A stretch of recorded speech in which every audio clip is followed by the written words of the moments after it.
बहुत जोर की ठंड पड़ रही थी। ऐसी सर्दी में कोई भी जीव पहाड़ों पर नहीं रह सकता था।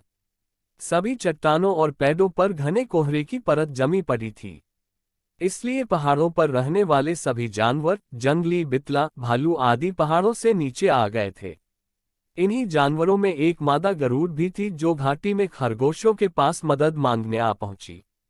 उसने खरगोशों के घर के पास खड़े होकर पूछा, प्यारे खरगोश भाइयों, बाहर बहुत सर्दी है, क्या मैं अंदर आ सकती हूँ? सबसे बूढ़े खरगोश ने अपना सिर बाहर निकाला तो सामने एक अजनबी को खड़ा देखा। उसने गरुड़ को पहले कभी नहीं देखा था। वह बोला, ओ अजनबी, हम तुमको इस ठंड से छुटकारा तो दिला सकते हैं अगर तुम यह वायदा करो कि तुम हमें कभी कोई नुकसान नहीं पहुंचाओगे। मादा गरुड़ ने कसम खाई कि वह हमेशा उनके प्रति वफादार रहेगी और उनको कभी कोई नुकसान नहीं पहुंचाएगी। सो खरगोश ने उसको अंदर बुला लिया और उस गरुड़ ने सारी सर्दियां आराम से खरगोश के घर में गुजारी। उसी समय एक नर गरुड़ भी पहाड़ों से उतरकर नीचे आया और उसने मुर्गियों के घर के दरवाजे पर खड़े होकर कहा, प्यारी मुर्गियों, बाहर बहुत सर्दी है, क्या मैं सर्दी से बचने के लिए अंदर आ सकता हूँ? सबसे बड़े मुर्गे ने अपना सिर बाहर निकाला और एक अजनबी को खड़ा देखा और क्योंकि उसने भी गरुड़ को पहले कभी नहीं देखा था, बोला, ओ अजनबी, हम तुमको इस ठंड से छुटकारा तो दिला सकते हैं अगर तुम यह वायदा करो कि तुम हमें कभी कोई नुकसान नहीं पहुंचाओगे। नर गरुड़ ने भी इस बात की कसम खाई कि वह हमेशा उनके प्रति वफादार रहेगा और वह उनको कभी भी कोई भी नुकसान नहीं पहुंचाएगा। सो उस मुर्गे ने उसको अंदर बुला लिया और उस नर गरुड़ ने भी सारी सर्दियां आराम से उन मुर्गों के घर में गुजारा। कुछ समय बाद सर्दियां खत्म हो गई और वसंत आ गया और सूरज फिर सोने की तरह चमकने लगा तो नर गरुड़ उड़ गया।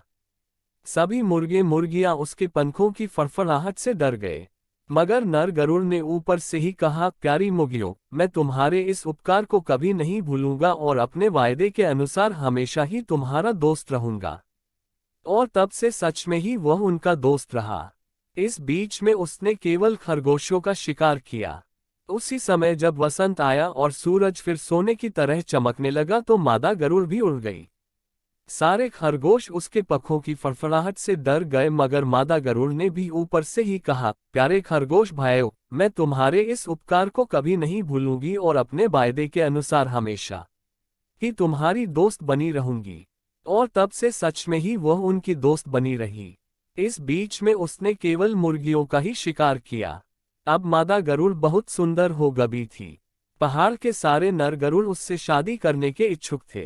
वे उसके लिए स्वादिष्ट मुर्गियों का मांस लाते थे, परंतु वह तो मुर्गियां खा खा कर ऊब चुकी थी, इसलिए उसने भूख हड़ताल कर दी और पहाड़ की ओर ज्यादा ऊंची चोटियों पर चली गई। और जब इस नर गरुड़ को उस मादा गरुड़ के बारे में पता चला तो वह उसको खुश करने के लिए खरगोश ले गया। आश्चर्य, उसकी खोई हुई भूख वापस आ गई। उसने तुरंत ही उससे खरगोश ले लिया और दोनों ने मिलकर अपना घर बसाया और करीब करीब एक सप्ताह तक वह नर गरुड़ अपनी पत्नी को स्वादिष्ट खरगोश खिलाता रहा। हफ्ते भर तक मादा गरुड़ ने देखा कि उसका पति बेमन से खाना खाता था, तो एक दिन उसने अपने पति से पूछा, प्रिय, क्या बात है, क्या तुम्हें ठंड लग रही है? ऐसा करते हैं कि आज खाना लाने मैं जाती हूँ और तुम घर में आराम करो।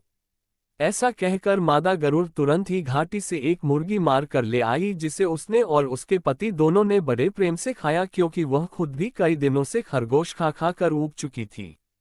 फिर क्या था, घर में कभी खरगोश आता तो कभी मुर्गी।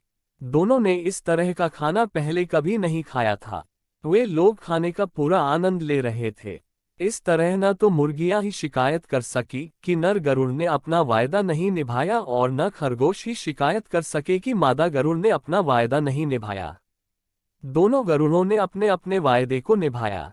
इस तरह दोनों गरुड़ अपना पेट भी भरते रहे और दोनों का वादा भी निभाते रहे।